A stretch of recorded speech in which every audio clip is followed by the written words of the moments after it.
I'm Brianna, and this is my keynote, Entering Your Villain Era, How to Write Games About Being Cringy, Selfish, and Evil. I'm so honored to be here and to have been asked to do this. And just to warn you all, this is my first keynote of any kind. So what I've ended up cobbling together is a talk that I wish that someone else had given to me as a writer of color like 10 years ago.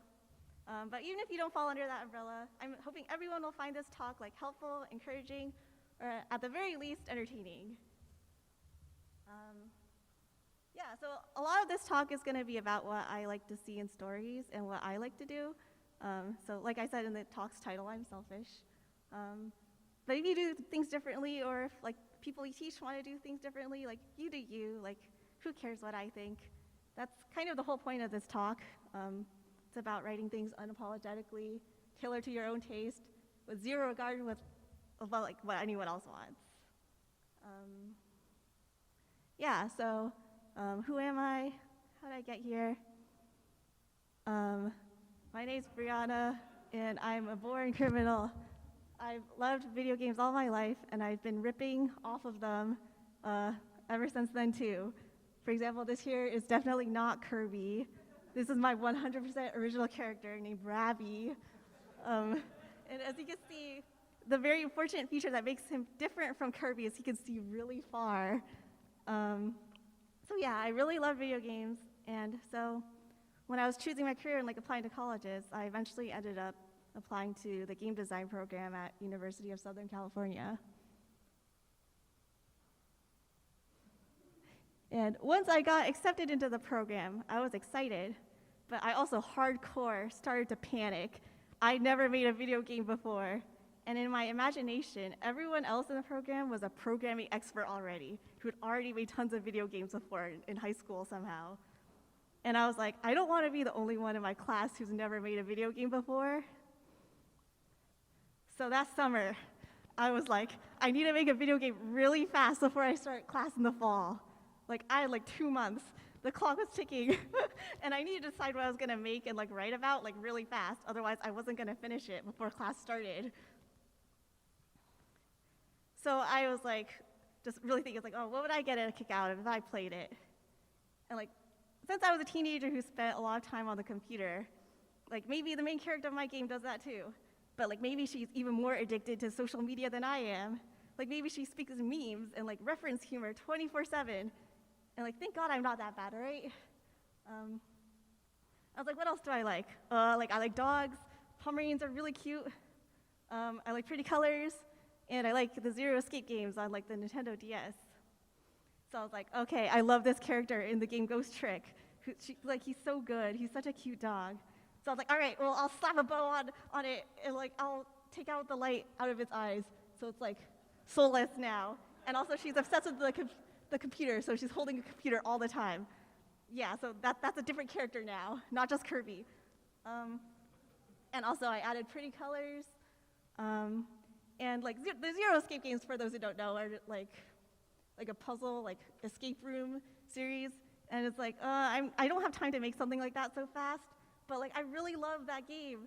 So it's like, okay, fuck it. I'm gonna add a Zero Escape reference themed house inside my game. Like, who cares if no one else knows what this is? It's making me happy. So yeah, that's the result of this is after my 1 or 2 months of frantic making. It's my first ever game, Pom Gets Wi-Fi. And it's a game about a Pomeranian who's so terminally online and glued to her computer that she doesn't notice that her house is burning down, and she dies within the first 5 minutes of the game.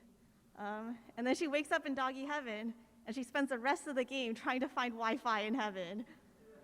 I posted this game on my Tumblr blog, and like it immediately started blowing up. I think because for the other teens on Tumblr, it was like mind-blowing to play a game where it was like written by one of us, like another teenage fangirl who's speaking all the same lingo as us. And I think that was a very novel thing back then. But within hours, disaster struck. And the website I was hosting the game on. Is that the? This is really loud. Can I mute this? Put me. Within hours, like disaster struck, and like the website I had hosted it on was like incapacitated because the game was bringing too much traffic to it. and their servers couldn't handle it. And I found out the source of this was the most subscribed person on YouTube had started playing the game, PewDiePie. He had like 100 million followers or something. It was like people were telling all their favorite streamers to play it until they just gave up and played it. Like Shane Dawson apparently played it too, and he like hated it. And like, yeah, it was just like really weird. Yeah, so people are out there like cosplaying, like they're making those aesthetic posts, like you see for like TV shows and books. Like once I even went to the mall and like in JCPenney's, there was like a shirt on the rack that said, "Where the Wi-Fi?" That was like just taken from my game. I was like, holy crap, like, and I was trying to look for a video for this game for the presentation. And I saw this comment that I thought was so crazy. This is like two characters in my game. Do you know, that's been my first introduction to the concept of homosexuality. And it was like, this holy shit, this game made me realize gay people exist. I was like, wow, like I taught multiple kids out there what the concept of homosexuality somehow. Like my cultural impact as a teen was like so unmatched. Yeah, so that's how I single-handedly made a viral video game as a teenager. And back in the real world in college, like I got my first job at a game studio. I was like a QA tester, and I did customer support. And then I had a job as a designer for a little bit. Simultaneously during college, I was really obsessed with this anime called Free, Iwatobi Swim Club. And it's about like a high school like swimming club. But it made like a really big splash at the time for also being really homoerotic. Like this show made me so crazy. Like the show definitely knew the viewers wanted all the guys to kiss. Like they would have scenes like, "Oh no, Makoto needs mouth to mouth." Like it was like fanfic stuff. I was like, yeah. So yeah. Anyway, the show made me crazy, and I was like, I need to make a game like this. Like I need to make a fun high school story, except instead of a bunch of gay swimming guys, it's about a bunch of gay baseball girls. Yeah, and the thing was like, I'm not Japanese, and like, I didn't go to school in Japan, so I can't just copy that part. Like, I went to school in America, and to be even more specific, I lived in the Silicon Valley, which is in an area where like a lot of South and East Asian like immigrants came in and like started working in tech.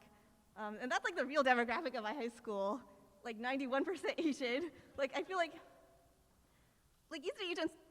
East and South Asian people, like growing up together, like I feel like we had such a special bond because there's so much overlap between our like experiences, like our cultures like had a lot in common, like emphasis on academic success, and like we all grew up fighting similar battles with our parents, and like being torn between American culture and like our parents' cultures. So yeah, like I feel like that was all I knew, and that's what a relationship like and a default friendship was to me. But like I'd never seen a story where like East or like South Asian girls were friends or like lovers together before. Like not in a movie, not in a book, not in a video game. Like there's stuff out there like Jake Long, American Dragon, or like Joy Luck Club, but like who are these people? Like that doesn't look like my friends. Like where's the brown people? Why are all the love interests white? And I like couldn't relate to the problems they face usually. So I decided to like, okay, well I'll just do that myself in my story. At the same time, I was also into this British show called Skins. It's like a teen comedy drama where like the characters have like wacky hijinks, like, oh, we drove a car into a lake. But like it also like veers into like these really dark and heavy topics, like substance abuse and like mental illness. And it was also really ahead of its time for like queer rep, randomly. And I was like, ooh, I want to do something that's funny and deep like that. Like I'd already done just funny with like my first game, so I want to be meaningful too.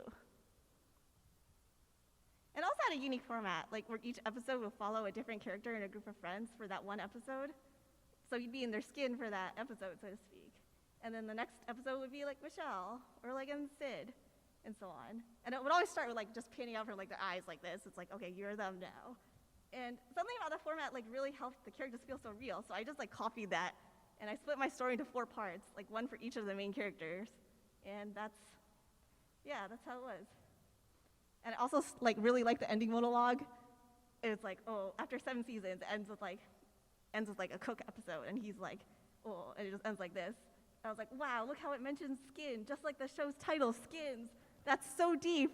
Like I was mind blown. I was like, I want to do something like that too. Except my game is called Butterfly Soup, so the characters are like, oh, we are all just like butterfly soup or something. I was like, it's wicked, it's so corny, but I was like, oh, but like that's where I stole things from. Yeah, so this is what I ended up making. Oh no, there's no way you could turn anything on, but like, yeah, that's what I made. It's a free visual novel set in the year 2008 about like 4 Asian American teens who join a high school baseball club and fall in love with each other. Yeah, so it's like a very sweet and funny love story. But also deals with some heavier topics like the homophobia and like difficult home lives the characters might face. Yeah, I'll just let you guys watch the trailer.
Yeah, so that's pretty much my game in a nutshell.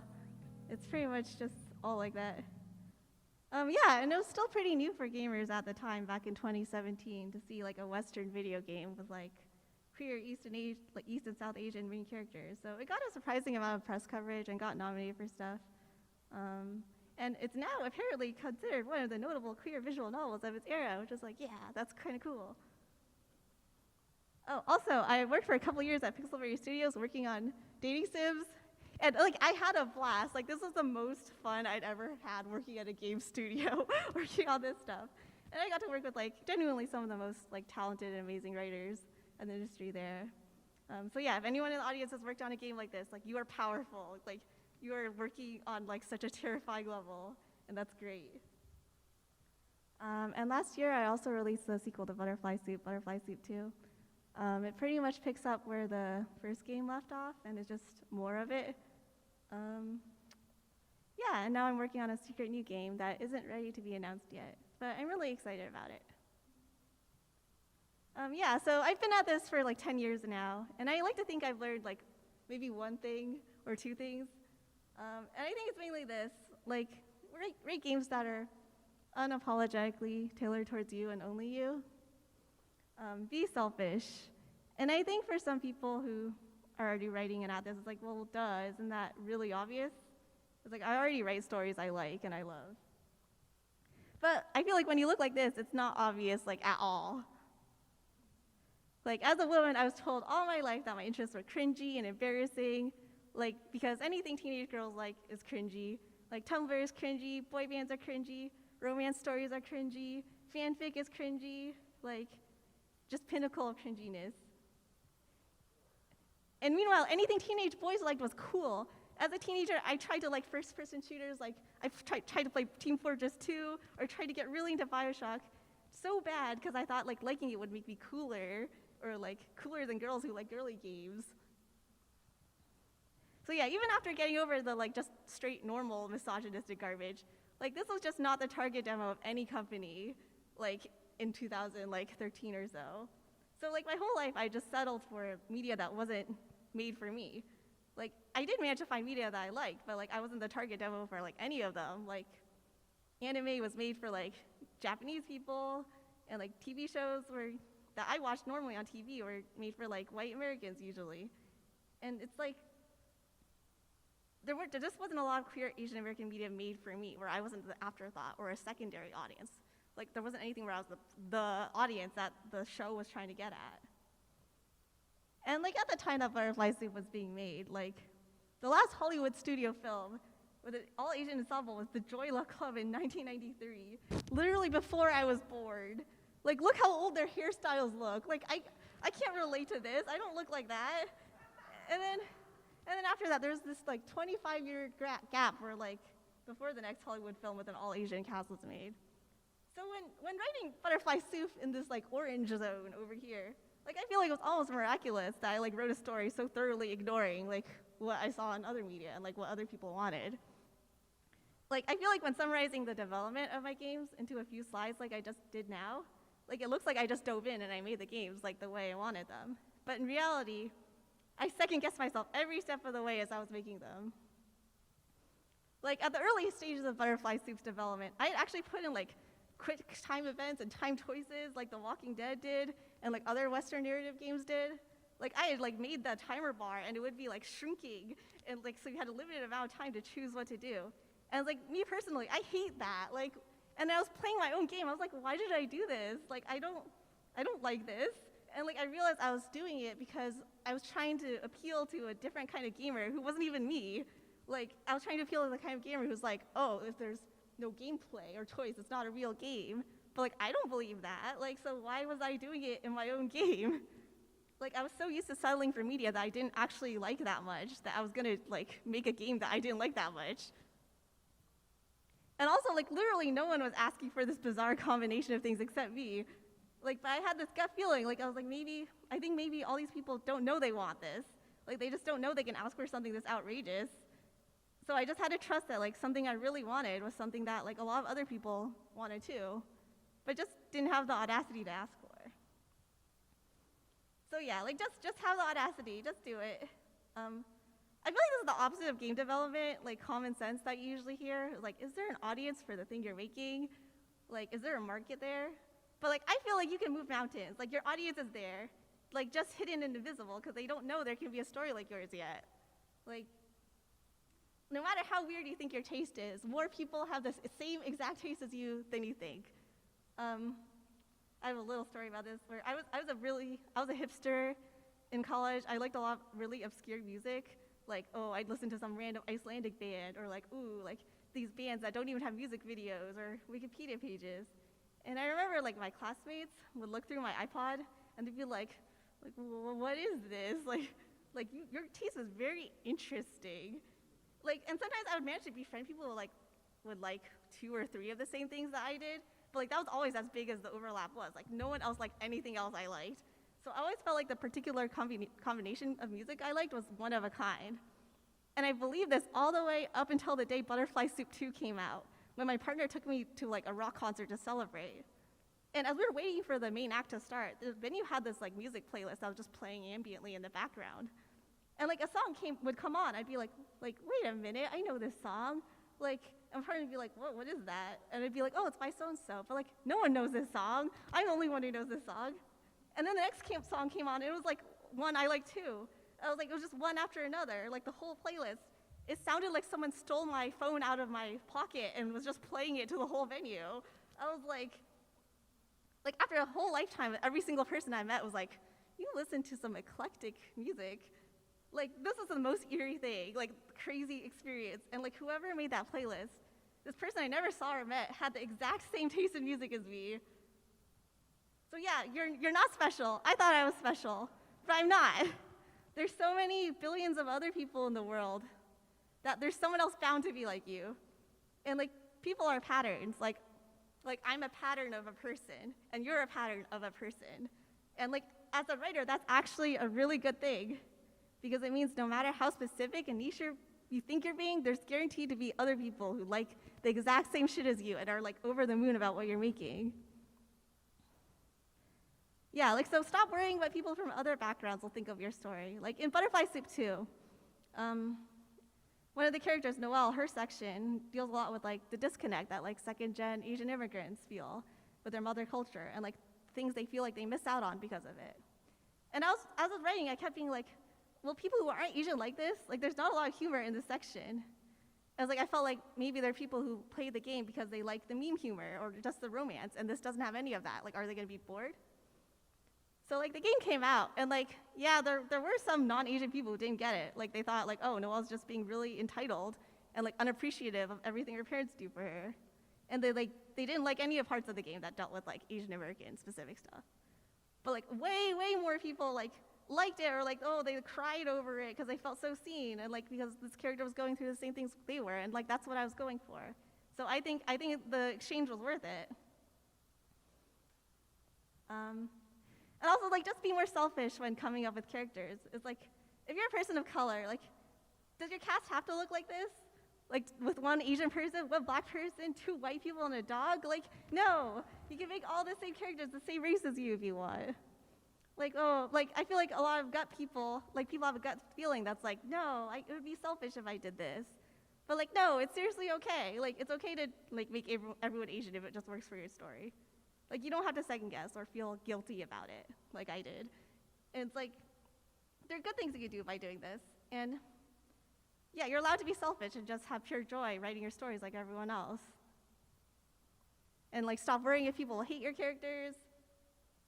Like, I feel like it's the most fun reading weird characters, like written by people who just invented a really weird character, like blurbo in their mind, and they're like, yeah, I love them so much.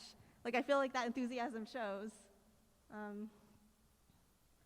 Yeah, and like you can probably tell from just the trailer even, it's like I feel like I was worried while creating characters like, man, like are people gonna like her? Like, should I tone her down? Like she's often doing bad stuff, but like I feel like that's what I think is interesting about her character, so I was like, I'll just keep it. And like I was also worried people wouldn't like Noelle because she's like the no fun police and she's like really pretentious. But like I think that's what makes her funny, so that's that too. And like it worked too. It's like, of course the game came out and people like, I hate this character. Like, this character's so annoying, but like that's okay. Like, cause even more people really love them, and it's like everyone has different tastes. You don't have to bend your taste to match theirs and like make your character likable to everyone. Like, and if people like hate that character so much, they can just read a different story, and there's plenty of characters out there that they like. Yeah, so I get a lot of praise for my characters and like the dynamics they have with each other. Apparently, they're very like relatable, and sometimes people are like, are they based on your friends? Like, which character is you? And like, really the truth is like way more complicated than that, and I have a ton of tricks that I use to come up with main characters, and here's just a bunch of them. Like, first of all, like as much as I clown on myself for doing this, like, it's okay to start out like this, because you'll inevitably make them your own character. Like, this is just not even the same character anymore at this point. And I usually feel guilty about doing this until I realize it's such a common thing for creators to do. Like, all the time, like, this guy from this movie, Escape from New York, his name is Snake Plissken, and he speaks with his raspy, like, okay, I can't imitate it, but, like, you can imagine it. And it's like, in the Metal Gear, it's like, oh, this is Snake, and he also goes by Plissken sometimes. But, like, they just stole everything. But then they objectively improved on it by putting him in this, like, tight, kinky-looking outfit with all these straps everywhere. And they made him, like, dummy thick, and they gave him a corset, and they like made him gay. Like, the Metal Gear team was like geniuses. Like, stealing is good because then it could lead to this. I feel like sometimes it's also useful for me to categorize characters into just popular, like easily recognizable, like archetypes at first. Like in Butterfly Suit, like Dia is like, oh, jock, and then Min is like, oh, this is like rebel. And then, like, Akarsh is like, oh, class clown. And then Noah's like a nerd. And then I feel like sometimes you'd be worried, it's like, oh, they'll end up as stereotypical cliches if you do this. But they won't be, as long as you don't stop on there by, like, piling on a whole bunch of other stuff. Like, I also like to just take one trait of myself and, like, turn it up to 11 for one character. Like with Palm, it's like, okay, I like being on the internet. So she's, like, so crazy about the internet. It's more important than living and, like, being dead. It's like, that's the one thing. And like I also did this with like Noelle, like with how much of a goody two-shoe she is. Like, I was a pretty obedient kid, and I would like follow the rules because I didn't like trouble. So I was like, okay, I'll make this character who's like a rule-following champion to the point that she like snitches on other people who aren't following the rules, and she's like teacher's pet, and everyone hates her for that. Like, even though it's so like extreme and exaggerated, like I feel like I've created characters that I can relate to, and I feel like that's why they feel relatable. And I also like this one, where for each area a character is smart, they have to be equally dumb at something else. I feel like this one feels really realistic because it's so true. Because like in real life even, like every minute you spend listening to me and becoming knowledgeable about something, it's a minute you're losing, learning about something else. Yeah, so it's like nerfing them. And it can't even be trivial flaws like bad at singing or like bad at cooking. Like it has to like actually cause them problems in their everyday lives. So yeah, like with Gia, like one of the ideas I came up with was like, oh, she's like, it's like, what if God had social anxiety? So it's like, oh, she's like super talented and really strong and powerful, but like also I'm gonna make it so she can't talk to people and like can't even make a phone call. Or like Akarsha is like, okay, she's like the opposite. Like she's funny and she's outgoing, but like, oh, she's like depressed. Like, it's like nerfing them, yeah. And I feel like it gets them to act in like ways and situations where like, oh yeah, no one's smart all the time and no one's dumb all the time. So they're not just, you know, a cliche of something. And the other weird thing I like to do is like play connect the dots by cobbling characters together out of memes. I'm in the process of creating one of the main characters for my next project, and the like basic starting archetype I chose for her was like witch. And like I saw this text post, I was like, oh, this is like witch related. Like this might be kind of fun, dynamic for her to have. It's like, oh, I love my terrible wife who wants to kill me so bad. And it's like, oh, I come home from work every day and narrowly dodge one of her many death traps. And like I saw another one in the same genre. It was like, oh, breaking into my wife's hexed and cursed weekly planner that poisons and torments me with visions. When I pries open its lock to leave little love notes. So yeah, it's like this feels like it's the same character to me. Like there's a consistency. It's like, okay, this person loves her wife, even though her wife seems to be causing her great harm and want her dead. And this person seems to be lacking common sense. Like, but it seems like she can somehow survive drinking poison, like, and stay alive. Like maybe it's because she's a witch, and she's harder to kill than a normal person. So like maybe that's why she doesn't have any common sense, because even if she does this, she's still alive. And then like I just see like unrelated other text posts. Like this is an exchange I saw like by like unrelated people, but like I feel like this sounds in character too. It's like there's so many questions. It was like a lemon pie I made for a friend. He didn't like it. Like this looks terrible. Like why would anyone want to make it like this? Like why spell the pie with a Y? Like there's many questions. It's like what's going on inside this person's head? But this seems consistent with like the love like I saw coupled with lack of common sense. And I see like this another one in the same genre. It's like one more. It's like found this when looking through Indiana, train rolled through, almost hit. Like it's like they're very enthusiastic, but they don't have common sense somehow. Like sense of like keeping themselves out of danger. And I feel like this one's also her using Twix as a pillow. Like, because again, it's like it's some kind of I don't know what's going on in their mind. So you can see, I was like, okay, so I'm like, this one girl wrote all of this. This is all of her. Like, it's all connected. So yeah, it's like, and now you see, like, I have to design the terrible wife that goes with her now too. It's like so I guess they're like a witch couple. It's like, why does she hate her so much? Like, why does she have to murder her? Like, it's like a puzzle game I invented just for myself. It's like I'm trying to connect the dots between things that aren't actually connected, but I'll make them connect somehow. And yeah, like in real life, I feel like romance works the best between people who are very aligned, have similar hobbies and tastes. And like, that's nice, but like, I feel like that's not exciting for a romance story. So I just try to make foils. Like for me as a writer, it's easier for me to like make love interests contrast each other in as many ways possible. So they'll offer different perspectives to each other, and they can balance each other's weaknesses out, and they can change each other. And like, sure, there are people who don't like couples like this in stories. Like they're like, oh no, I just like couples who are really similar and they coexist in harmony. But like, again, I'm being selfish, so I'm not gonna write those characters. Like those people can write those characters if they want. And I also like making any pair of characters that are often together foils in some way. So since the four main characters of Butterfly Soup are together a lot, they make up a four-way foil where each character is opposite of each other character on a different axis. So like it has to work. It's like, again, this is like a puzzle game I invented for myself, where it's like, okay, they each have to be different from each other, but in a different way. Yeah, and it works for every single combination of them. And I feel like it helps it feel realistic also, because in friend groups in real life, in like high school, like no friendship between any two members is the same. And it's like, I bet each character has like a least favorite friend in the friend group, but it's like you could probably guess who it is if you think hard enough. Like, who is it? And like, yeah, so you just end up doing a bunch of stuff, and then you have a bunch of characters that have interesting dynamics with each other. And then for the story, just be evil. This is the part that I think is the hardest, actually, that I constantly have to like remind myself of being evil. Yeah, so you're probably reading that and being like, wait a minute, I don't want to be evil, I want to be good. Like, if you're a writer in here who doesn't want to hurt anyone with their writing, like raise your hand. It's like, oh, I don't want to hurt people with my writing. It's like, yeah, that's a good goal. That's very admirable. And unfortunately, you will never succeed at it.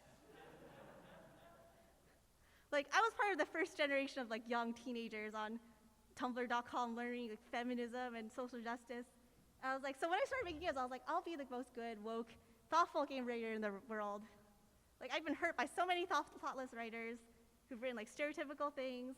Like, I know how it feels, so I'll do so much research and never hurt anyone with my characters. And it's like, I'll be so mindful of other people's traumas and make really detailed trigger warning lists so no one ever gets hurt by my games.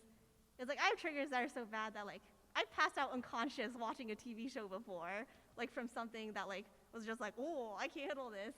So I was like, yeah, I'll write trigger warnings for everything I can think of, from like homophobia to like ableist slurs to abusive parents. And I'm gonna be so thoughtful, no one's gonna get hurt. Yeah, that didn't happen. It's like, can you guys guess one of the things my spouse can't handle because of their past experiences? It's like maybe baseball, that's a good guess. It's Hot Pockets. You're gonna hurt people. It's gonna happen no matter how hard you try. And like, I feel like the reality is when you look like this, your experience writing and releasing games is also just very different in ways that no one can predict. Like there's just normal, like I feel like I was expecting just the normal like homophobia, like conservative bigot, like Gamergator hate, which is like, it is what I got. Like it was like, oh, I'd get comments like, oh, gay is wrong, like this game is disgusting. Like I fondly remember once there was this huge popular like hentai Twitter account with something like 50,000 followers that like saw Butterfly Soup and was like, I hate this game, and they would just tweet onto their hentai account like, I hate Butterfly Soup. It was like popular. I was like, why are you so against this? Yeah, so like I feel like I was bracing myself for that, and like I actually don't really care about that. Like I feel like what weirdly I got even more was like young queer people who thought they were being progressive, like hating on my game too. And like unfortunately, I didn't realize like if you're a writer who looks like this, and your games like look like this, like I think people just unknowingly will just want to make call-out posts and threads about how harmful your games are, like so bad, like you would not believe how bad. And unfortunately, if you're a writer who looks like this or this, like probably you're in the same boat as me, sorry. Like I think some people, I don't know, queer inclusive works in general are just judged more harshly. Like if a game looks a certain way, people will expect that like, oh, this game's not gonna make anyone uncomfortable. And like, or even to an extent like, oh, it's wrong for a story to make you feel discomfort, which is like not true. Sometimes you want discomfort in a story on purpose. But like, yeah, it's like, for those who aren't familiar with Boyfriend Dungeon, it's like a dungeon crawler, dating sim hybrid, and people were really upset that it had a villain who stalked you. And they had a trigger warning for it, but wasn't specific enough. But like, I think people were going a lot further even, where it's like, this storyline is just harmful and should be removed. And like, or this one is, this is like the happiest season. It's like a really lighthearted holiday, like Hallmark type movie. And there's a scene where like one of the characters, like as part of the like conflict of the story, like they get outed, and people were out there like calling it like this is a harmful movie, like because the outing scene was traumatic and it made me uncomfortable. Like, I think making inclusive games means your game will be scrutinized, like just really scrutinized. Like people would be like, oh, Butterfly Soup is problematic because Akarsha makes a joke that communism is bad. Like multiple different people were like that. And like people were disappointed that I made min non-binary because there's not enough cisgender, like butch lesbian representation, and not all butch girls are non-binary. I was like, why is that my problem? Like I'm not gonna, ugh. And like people were sad, like things like, oh, there aren't Vietnamese characters in your game, even though there's Asians. And like people are sad there's not more May Gale romance in my games. Like, I've been accused of, like, writing my stories despite being white. Like, you cannot predict, like, the things people are gonna send you and, like, just say on social media. And it's like, people say, like, oh, no one's paying as much attention to you as you think they are. Like, relax, no one's gonna notice that little blemish on your face. Like, if you're me, that's not true. Like, every single indie game I ever write is gonna be criticized and scrutinized from every single possible angle, even angles I didn't know existed. Like, and it's just frustrating because sometimes I feel like games about, like, and stories about gay people are just not allowed to be messy or imperfect without someone just jumping on it and accusing you of doing real terrible harm. And it's just, like, frustrating that, like, I feel like these keyboard warriors who think they're helping gay people and people of color have created this hellish environment where the bounds of what creators who are of those identities can create just feels heavily restricted. And I think this is what's just going on, like, people who feel powerless in the world and feel like no one else in the world cares about or, like, will listen to them. They just end up venting all their frustrations to the very few people who they think they can affect. Like, if they overhear some guy in a restaurant saying something backwards, they're probably not gonna walk over to them and be like, hey, what you said is problematic and you should apologize. But, like, no, but, like, if they see, like, oh, Brianna over here wrote a game about how queer people deserve love, like, she'll listen to me because she's nice. And, like, I think she'll listen to me if I say, oh, you should take this line out of your game because it makes me uncomfortable. And I think that's why people are so vocal about all the things they're disappointed by in my games, because I seem to care about hurting people. Yeah, and I feel like people just aren't conscious that they're always making these demands of, like, marginalized creators whose lives are already kind of hard, and they're making their lives harder than the non-marginalized ones, but they are. Yeah, that's me. Like, one of the worst of these was, like, Butterfly Soup 1 is ableist because Min's abusive dad calls her retarded. And, like, there was this person who was, like, really, truly, deeply upset because of this part of the game. And I think what happened was they didn't read my trigger warnings for, like, ableist slurs and child abuse, and they got so triggered that they got to the scene and they were just so upset. So they made, like, multiple threads about my game, like, oh, this game's so harmful and ableist, and writing like this should never be in a story. And, like, they had a lot of followers and some weight in the writing community. And, like, one of my author friends was like, you should probably address this, like, thread that just keeps showing up. So I, like, responded to this person, like, trying to explain, like, what this section was about. Like, I feel like you can tell from the screenshots, like, this is, like, a terrible event, like, and it's meant to kind of represent, like, oh, my Asian dad called me, things like this. And there's so many other kids who are suffering too, but they don't know, like, other people are going through this too.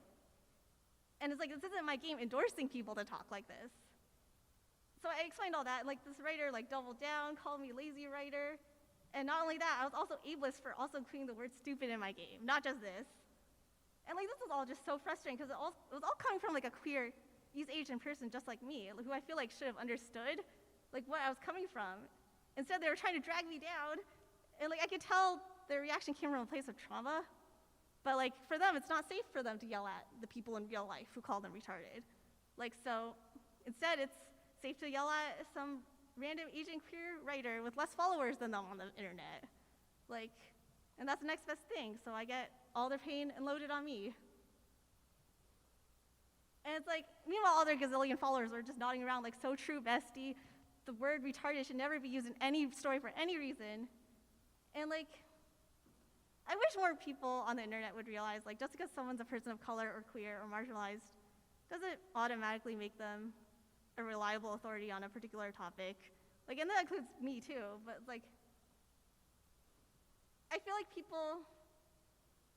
this goes counter to a lot of things I learned in game school, where it's like, oh, if you playtest your game, have other people play the game and listen to what they say.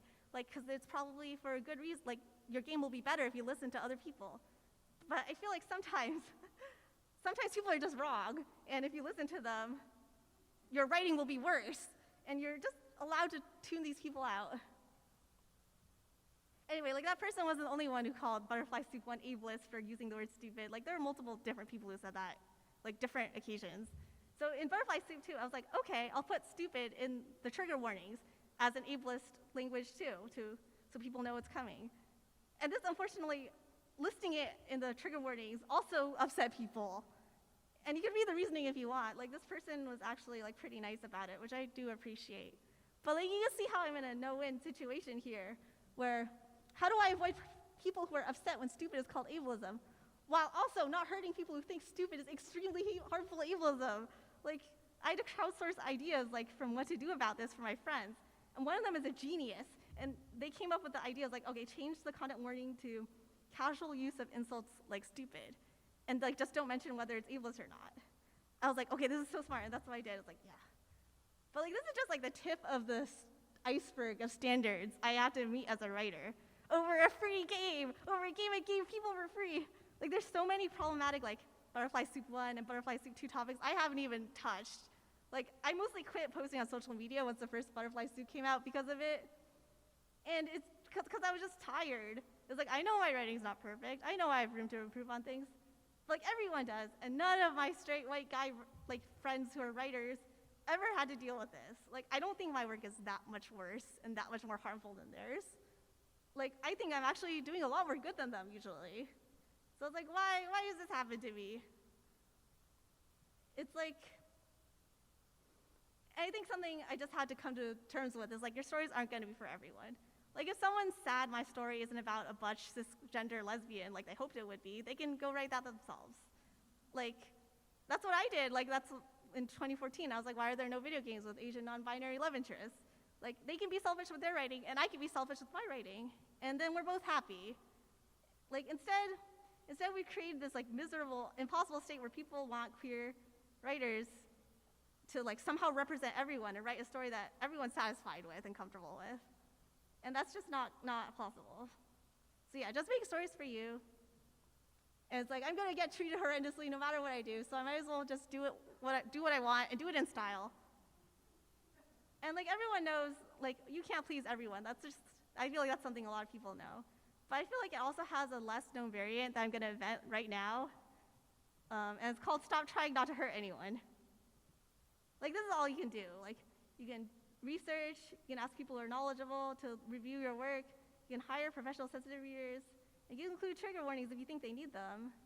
And then after that, just give 0 fucks, because this is the only way forward for my own sanity. Like, I would not ever have made it to 10 years writing in the game industry if I did not do this.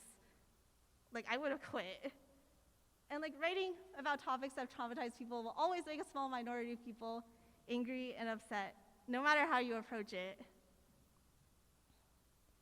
So stop wasting brain power trying to do 4D chess, writing storylines that won't make anyone uncomfortable. It's impossible. Stop trying. Like, go from I can't hurt anyone with my games to I'm gonna hurt some people accidentally, and that's fine, that's life. And you can either die a hero or live long enough to see yourself become the villain. And like, I feel like sometimes I'm tempted to think that's what happened to me, like I just became the Joker. Like, no, like I feel like the truth is more like everyone's human, and just being a writer exposes that more clearly to strangers on the internet than almost any other profession out there. Like, I think that's just how it is. So yeah, look at yourself in the mirror and say, I'm human. I'm gonna hurt people with my writing. And I'm gonna look as cool as fuck doing it. Yeah, so get canceled, be cringe, and be problematic. Yeah, enter your villain era, and write evil and selfish stories. Yes, yeah, that was my talk. Thank you.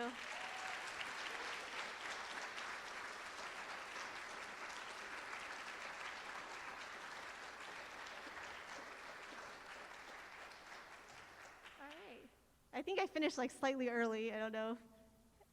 We want to field questions or something, or yeah, well, if anyone has questions, like, feel free to raise your hand or something. Nope. Oh, you there in the back. Have you ever considered LARP design based on the Butterfly Soup universe? I have not. Maybe it's something I should think about. It's a thought that's entered my mind right now. Yeah, good question. Cool. You over there in the striped shirt. I'm not very loud, and I want the online audience to be able to hear as well. Okay, thank you. Yeah, I was really curious about like your relationship with social media that you kind of told the story of through this game was interesting to me because it was clearly like really important to how you establish yourself in terms of finding your niche, right? Like finding that like set of people who cared about the same niche interest that you did. But then it also kind of gave you a lot of grief and led to a lot of things that were really difficult for you to wrestle with, kind of as you went down the road. So, like, yeah, how do you conceptualize like your relationship with social media? How do you manage that? Like, what are your thoughts on that, I guess? Yeah, okay. I guess just to repeat the question in case other people didn't hear, it's like how do you conceptualize your relationship with social media, like especially like when it causes you both grief, but also like, you know, seems to have been how you like establish yourself and like help you, you know, find your audience and things like that. I think the way to do it, like that I've just said a lot, is like just post and like find those people and then like get the heck out. Like don't check your notifications and like don't name search yourself or don't search your game's tag. Like don't do like, cause like you can get around on social media without doing psychic damage to yourself like that, and turn off your DMs probably. But yeah, I think it's something I've heard is like really hard because I feel like some people, some writers especially, see social media as like a really strong way to break into the industry. So they think it's like required. They're like, oh, I have to be on social media. I have to be kind of like an influencer to get people to try my game or for me to get a job in writing. And that's a way to do it, but like it's still possible to do it without it. And I think if it's really hurting people, like me, sometimes like just don't do it, and you'll find a way. Yeah. You over here in green. Oh, hey. Hey. Hello. Thank you for the talk. That was really, it was really refreshing and really inspiring. And I'm curious to hear your experience writing for other people, because you did work on, was it Choices episode? Yeah. So I've done a lot of writing for other people too. Yeah. So it's like, can you be a villain working for other people, like doing writing that is not for you? Like this is like amazing because like this is you and like who you want to be, but like what parts of yourself can you use to work in a commercial environment, for example? Yeah, so like when you're not your own boss, like sometimes someone above you will be like, you know, like you can't do this. Like, and it's like I feel like it's a tough balance because like you do want to push back a little as much as you can. I think you just have to learn what battles you can pick and what not to pick. Like I actually have regrets, but I still stand by what I said because I feel like I had regrets from earlier in my career where people would push back against what I said. I didn't push back hard enough.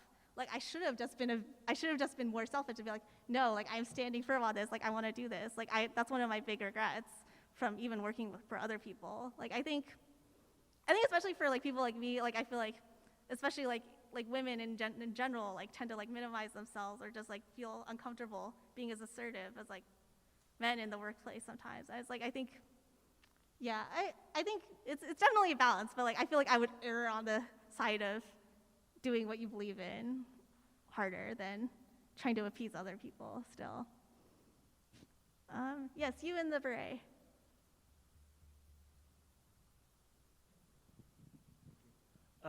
So you talked a little bit about the people who would never love your game, but I was curious if you had a sort of philosophy or strategy for the fans, especially as you went into Butterfly Soup 2, for what they wanted out of your characters, or if they wanted things that were different from what you wanted to do with the characters. Yeah, so I feel like it was definitely tough, like, because going into Butterfly Soup 2, like, a lot of people had developed their own ideas for, like, what was going to happen. Like, maybe it's like, oh, maybe these two characters are going to end up together, or maybe the storyline's going to explore this subject. And I, like, actually just mostly ignored that, like, again, with just the selfish faith that, like, okay, if I just write what I want, like, the fans will end up liking it anyway, like, even if it's not what they expected. And for the most part, I think it worked. Of course, there are people who are like, no, I'm sad this didn't happen, but I think you just truly can't write, like, prioritizing other people's wants above your own as a writer. Right. You and the friends, she's here.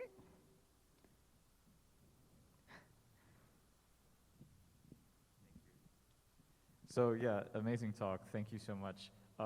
One thing that stuck out to me was when you told the story about seeing the T-shirt with your "Where the Wi-Fi" on at JCPenney, and I'm sure, like, you know, you were like, "Wow, that's amazing," but wasn't also part of you like, somebody owes me some money? Like, how did you reconcile that? I did feel that way. But I was like, oh, I bet not that many people bought it. So I tried to be like, that's okay. But yeah, it definitely was weird. Yeah. You in blue over here?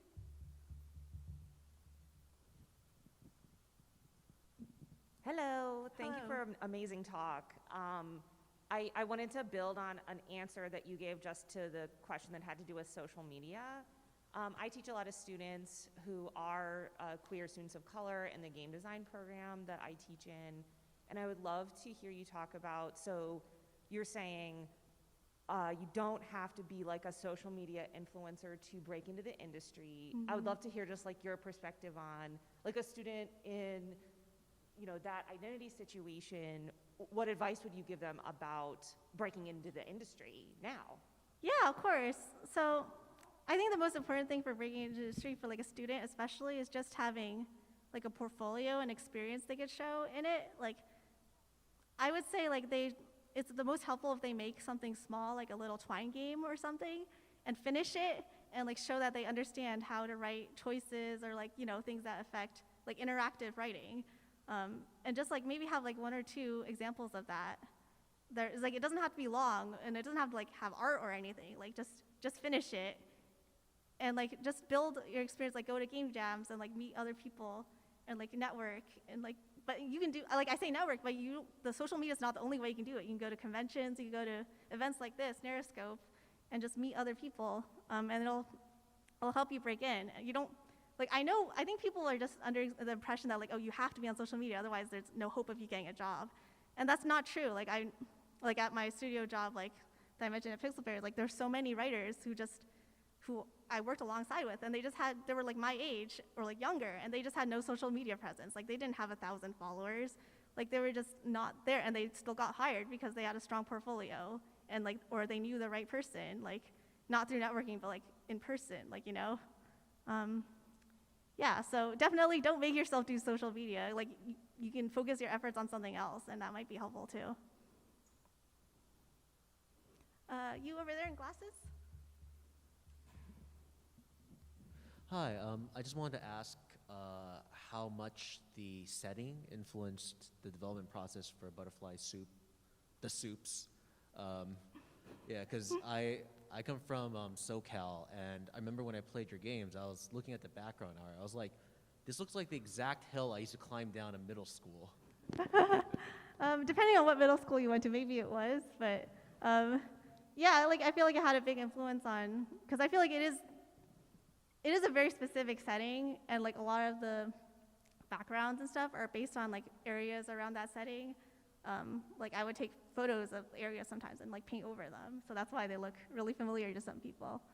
Yeah, I feel like I just really wanted to show something in that setting because I feel like a lot of movies I saw were like, oh, San Francisco or like Hollywood or like LA, but like no one was focused on this little like suburban town in the Silicon Valley for their story, unless you're the Silicon Valley, but like no one was focusing on the kids in there. So yeah, I mean that's part of what I wanted to portray, and I think it affected a lot. Thank you. Over there, blue.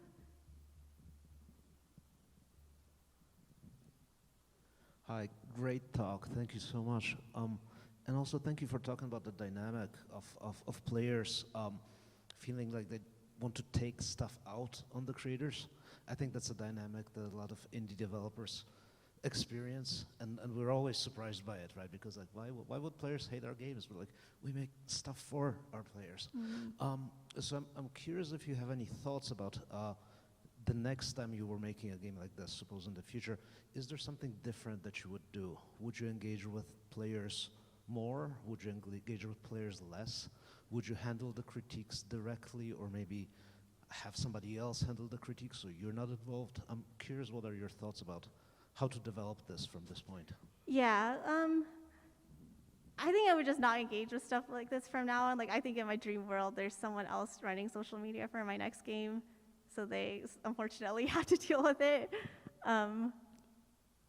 Yeah, but it's tough, especially if you're like a small indie game and you don't have much of an audience yet, and you're like, it's like, oh, I have to be engaged with my community. Like I have to do, like, work to get people to be part of my game. but yeah, I think for my next game, I will just not engage because I think it's not worth it. I think people also overestimate how much social media affects things too, because I think a lot of players, like it's only really a very small percentage of players who will be on social media and like searching what other people are thinking about the game. Like there's such a large silent majority of players who just will not be on Twitter or not be on like social media, like searching your game's name. Like I think it's okay to just, like there's so many successful games that like don't have that much of a social media presence, and I think it's definitely possible to do it like that too. Over here.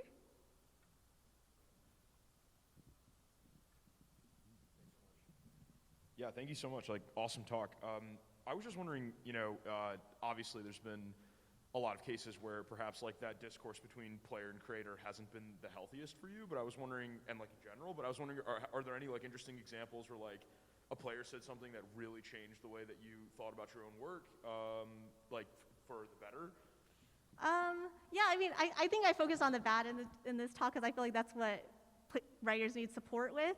But like, of course, there's like way more like love of comments coming into of just like, oh, this game changed my life. This game like got me together with the person I married. Like just really just heartwarming stuff like that. And it's so rewarding. And it's like, it makes me really happy. And that's really, yeah, it's really rewarding. I think I definitely didn't emphasize on because I feel like you don't need advice on how to handle nice comments, you know? But yeah, it's like I think stuff like that is just really nice, and people are like, oh, I want to make a game like this too. I think that's really sweet because like I feel really great being part of like a chain of artists that inspire other artists because I was so inspired by stuff that came before me. I don't know if there's anything like mind melt, like world changing, but like it's just really nice, and I appreciate that too. Yeah. You in the hat?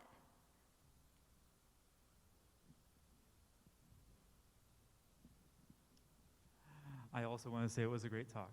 Oh, thank you. You worked in quality assurance, I think you said. Yeah, that was one of my first jobs as a quality assurance for like a mobile game. Yeah. Do you have any advice for people beta testing games or reviewing games as far as how to give constructive criticism? Like, what are you looking for in a review of a game that can help you improve the work? So from like a QA perspective? Yeah, like how do you do QA?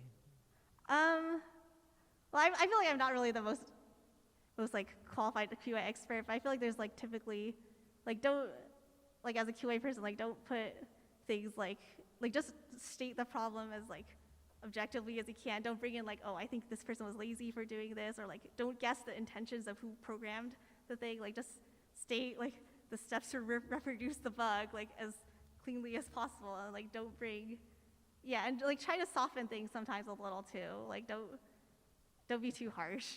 But yeah, I'm not sure if that's what you were asking, but what about criticism of the storytelling or the characters?